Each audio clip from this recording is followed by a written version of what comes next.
Well, listener, you were pretty close. I guess it wasn't a submission; it was ground and pound. But this is the story of Paddy Pimblett. It tells you how it's very difficult to develop a fighter. Right? He almost lost to a journeyman they put him in with. They didn't want him to lose with, so they had to start giving him challenges. And Chandler was a big challenge. Right? He was a contender, but he'd been on the downside of a illustrious career, mostly in Bellator, but some good fights in the UFC too. So he was really the perfect man to match Paddy with, to bring out the best in him and make sure he doesn't lose to nobody, which he almost did also. As far as Volkanovski versus Lopez, it was the opposite.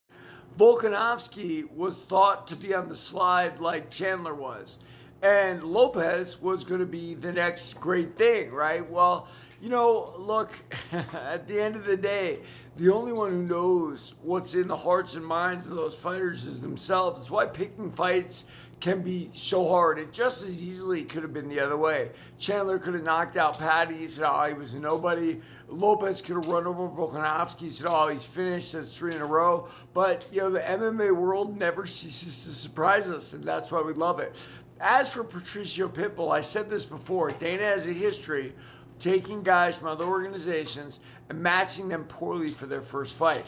A little short guy like Pitbull, you don't want to put him against Yair Rodriguez, a Taekwondo expert with long kicks, if you want him to win. And that's exactly what they did. So, it makes me question, are they still trying to show that, the second tier MMA leagues are not the same as them? Because that's what they used to do. It's why they put Eddie Alvarez versus Donald Cerrone and everything else. But, look, man, it is what it is. Maybe he'll come back just like Eddie Alvarez did and won the title. I highly doubt it. He looks like he's on his last legs.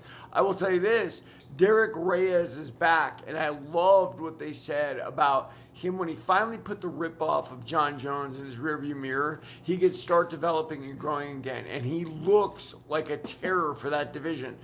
In my opinion, that division's had a hard time finding a new star for a long time.